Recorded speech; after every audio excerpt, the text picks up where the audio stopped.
Welcome to another exciting episode of farming engineer. तो हम आपके लिए बहुत ही बढ़िया सीरीज़ लेके आ रहे हैं जिसके अंदर हम ग्रेप्स की अलग अलग वैरायटीज़ को एक्सप्लोर करेंगे।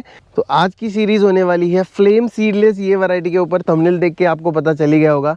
तो ये हमारे साथ है फ्लेम सीडलेस। बहुत ही शानदार कलर है, रेड कलर में आती है और कलर अगर आप देखोगे एकदम फ्लेम जैसे उठता हुआ फ्लेम होता है उस तरह का कलर इसके अंदर झलकता है, इसलिए इसका नाम पड़ा है फ्लेम सीडलेस। ये वैरायटी एक्चुअली अमेरिका में तैयार हुई हुई कैलिफोर्निया की वैरायटी है। 1977 के आसपास क्रिम्सन और थॉमसन या इनके कोलैबोरेशन से बनाई गई ये एक वैरायटी है। तो इंडिया में इसका कल्टीवेशन जो है 1985 से ऑलमोस्ट इसका चालू हो गया था।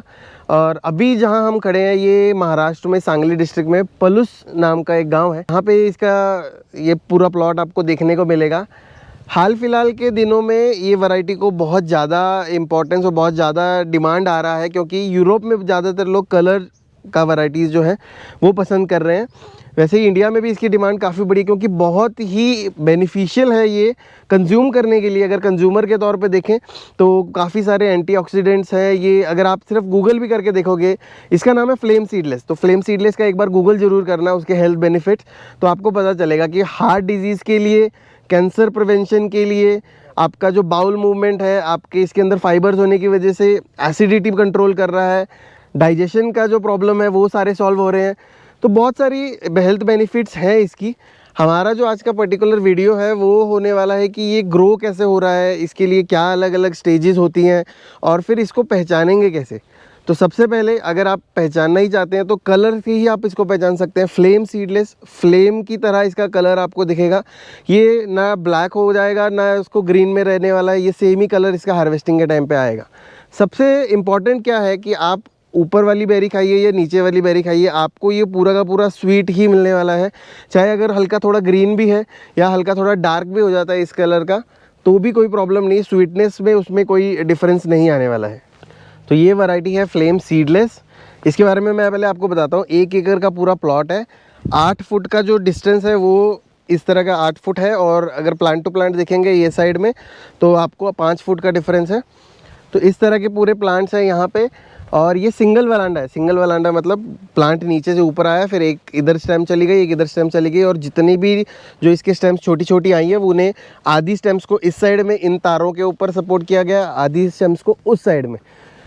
प्रूनिंग के बाद जब आपकी नई काड़ी आती है, न्यू शूट आता है, तो वो यहाँ पे बांध लीजिए। उसके बाद आपका जो बंच है वो किसी एक आई से निकलेगा और वो बंच यहाँ पे लटकेगा। रेड कलर में ये वैरायटी आ रही है, फ्लेम सीडलेस नाम है इसका। नाम याद रखिएगा। ये जो है नीचे रूट स्टॉक के लिए यहाँ पे बेंगलोर डॉगरेज यूज़ की गई है। ऊपर अगर आप देखेंगे फ्लेम सीडलेस का जो स्टॉक रहता है उसे कट करके उसके ऊपर ग्राफ्ट किया जाता है। उसके बाद ये पूरा प्लांट यहाँ पे तैयार होता है। इसके अंदर रेड के अंदर बहुत सारी अलग अलग वैरायटीज़ हैं, वो भी कवर करने वाले हैं। आज का फ़िलहाल इसके ऊपर ही बात करते हैं। तो ये जो पर्टिकुलर प्लॉट है ना, ये काफ़ी एक अनोखा एक्सपेरिमेंट है।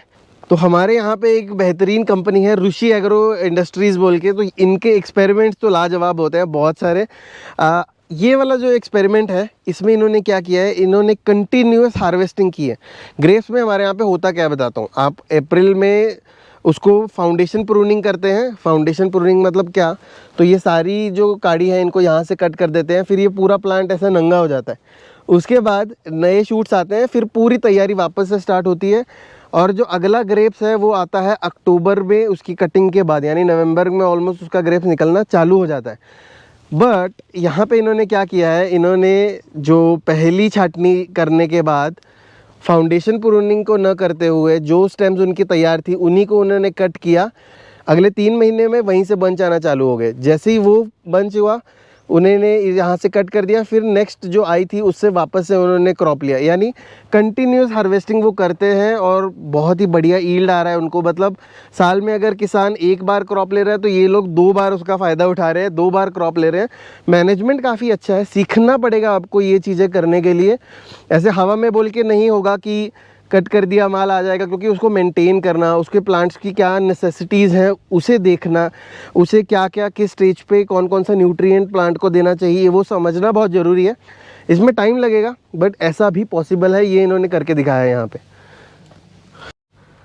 तो अगर मैं पर्टिकुलर इस वैरायटी के बारे में बात करूं तो देखो 3.5 महीने का क्रॉप है। कटिंग के बाद आपका क्रॉप आना चालू हो जाएगा। ग्रेप्स पहले जो होते हैं वो ग्रीन कलर के ही आते हैं, बिल्कुल सेम ही आता है। इस वैरायटी के अंदर सबसे बेस्ट ये है कि आपको यहाँ पे पीजीआर जो है बहुत कम देना पड़ता है। पीजीआर यानी एक प्रकार के जो स्टिमुलेंट्स होते हैं, बायो स्टिमुलेंट्स होते हैं, जो ग्रेप्स को साइज़ बढ़ाने में हेल्प करते हैं, वो यहाँ पे आपको काफ़ी कम लगाना पड़ेगा, क्योंकि बहुत पुरानी वैरायटी है, काफ़ी सालों से डेवलप हो चुकी है, तो उसका खर्च जो है आपका कम होना चालू हो जाता है। ये वैरायटी पैसे बहुत बना के देती है। अभी अगर आप यहाँ पे देखेंगे तो इसका जो रेट है वो चल रहा है 138 रुपये किलो के हिसाब से। यहाँ पे देखिए हमारे यहाँ पे हार्वेस्टिंग चालू है, मैं आपको वो दिखा देता हूँ। और ये जो माल है ये पूरा मॉल में ही जाता है, बढ़िया तरह से पैक होके मैं आपको आगे ले जाता हूँ। तो ये देखिए क्या शानदार कलर आ रहा है इसमें। एक नुकसान अंगूरों में अर्ली हार्वेस्टिंग वालों को होता है, वो है ये चीज़ कि इसके भाई अंगूर गए कहाँ। तो जो ये खाली जगहें हैं, यहाँ से रात को कोई कोई पक्षी आते हैं, ज़्यादातर उल्लू जो है वो नोटिस किए गए हैं कि उल्लू आते हैं और ये अंगूर के जो बंच हैं खाली करके चले जाते हैं। इसका हार्वेस्टिंग एक हो चुका है, पीछे वाले यहाँ पे आपको थोड़ा कम दिखेगा, अभी पीछे के जो प्लांट्स है वहाँ पे होना बाकी है। तो कलर जैसे जैसे आ रहा है वैसे वैसे उसको कट किया जाता है। जितने बंच को कलर ऑलरेडी आ चुका है उन बंच को पैक किया गया है, जो बंच थोड़े से अभी कलर के लिए बाकी है उन्हें वैसे ही रखा जाता है। आने वाले कुछ दिनों में इसमें कलर डेवलप हो जाता है और फिर उसके बाद वो आगे बेचा जाता है। तो देखो इसको बोला जाता है पनेट पैकिंग। ये आपने शायद मेरे पहले वीडियोस देखे होंगे तो उसमें पता होगा आपको। ये आधा किलो का एक पनेट पैक होता है। तो इसके अंदर ये इस वजन कांटे के ऊपर रख के आधा किलो पैक किया जाता है, इस तरह के क्रेट्स में भरा जाता है और ये मॉल के प्रेमाइसेस में जाके रखा जाता है और वहाँ पे इसे बेचा जाता है। ये मालिक जो है ये तोड़ के दे रहे हैं वजन तोल के। तो ये है ऋषि भाई साहब, इनका ये पूरा फार्म है। बहुत सारी चीज़ें हैं सीखने के लिए इनसे, और मैंने सीखा है इनके पापा से बहुत सारा ग्रेप्स और उनके फार्मिंग के बारे में। तो ये देखो ये हमारी आधा किलो की पैकिंग हो रही है।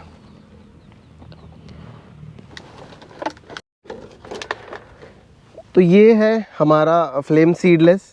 आपके यहाँ पे अगर ये मार्केट में मिल रहा है तो क्या रेट में मिल रहा है मुझे नीचे कमेंट में बताना। अभी तो रेट जैसे हाई होंगे क्योंकि अभी हमारे यहाँ पे ग्रेप्स चालू नहीं हुए। जिन्होंने अर्ली रिस्क लेके कटिंग की थी उनका ये हार्वेस्टिंग अच्छे से चल रहा है। बाकी जब फिर जो सभी का माल आना चालू हो जाएगा, थोड़ी सी गर्मी बढ़ेगी, वो टाइम पे रेट थोड़े से कम हो जाएंगे। रेट डिपेंड करता है और भी बहुत सारी चीज़ों पे। ग्रेप्स के लिए अगर आप देखें तो अगर देखो जिस टाइम तरबूज मार्केट में आ जाता है उस टाइम थोड़ा सा रेट कम हो जाएगा। अगर आम आ गया अगर मार्केट में, वो टाइम पे फिर ग्रेप्स का मार्केट ख़त्म, ऐसे समझो। तो ये स्टेजेस होते हैं, वो प्राइस के लिए आपको ध्यान में रखना है। अर्ली लोगे तो आपको पैसा अच्छा खासा बनेगा, बट अगर आप खट्टे वाले बेचोगे मार्केट में तो मार्केट ख़राब हो जाएगा। उससे बेटर है कि कोई भी बनाओ, अच्छा बनाओ, स्वीट बनाओ और फिर बेचो।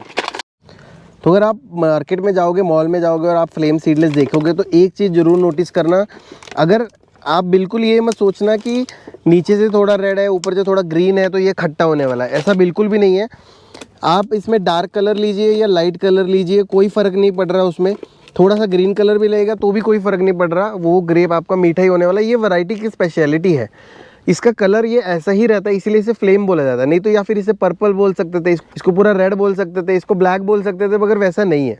इसका कलर ऐसा ही आएगा क्योंकि शुगर जो है इसके अंदर अच्छी खासी डेवलप हो चुकी है। तो मार्केट में जा रहे हो तो और इस कलर का अगर आप ग्रेप देख रहे हो तो समझ जाइएगा इसे फ्लेम सीडलेस बोला जाता है।